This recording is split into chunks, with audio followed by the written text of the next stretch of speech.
సూర్యాపేట జిల్లా తుంగతుర్తి నియోజకవర్గంలో మాజీ మంత్రి కేటీఆర్ జన్మదిన వేడుకలు నిర్వహించారు. మోత్కూరులోని తెలంగాణ చౌరస్తా వద్ద కేక్ కట్ చేసి బాణాసంచా కాల్చారు. అనంతరం కేక్ పంపిణీ చేశారు. అధికారం ఉన్నా లేకున్నా ప్రజాసేవ చేయడంలో కేటీఆర్ ఎప్పుడూ ముందుంటారని బీఆర్ఎస్ నాయకులు అన్నారు. ఆపద వచ్చిందని ఓ ట్వీట్ చేస్తే చాలు అర్ధరాత్రి కూడా స్పందించే మానవతావాది అని కొనియాడారు.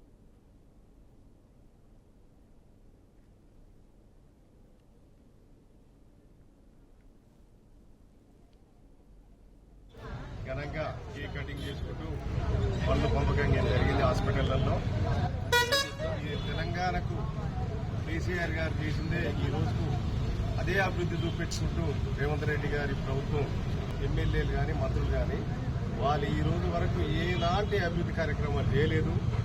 మోసపూరిత మాటలతోటి అధికారంలో వచ్చిన రేవంత్ రెడ్డి గారి గవర్నమెంట్ ఇది ప్రజలు చాలా బాధపడుతున్నారు. ఎందుకు ఓట్లేసిన వీళ్ళకనే దాని మీద దీనికి ప్రజల్లో మంచి స్పందన ఉంది. రాబోయే రోజులలో బీఆర్ఎస్ పార్టీదే ఉంటుంది. బీఆర్ఎస్ పార్టీ అధికారంలో వస్తుంది. అదే కేసీఆర్ గారు ముఖ్యమంత్రి అవుతారు.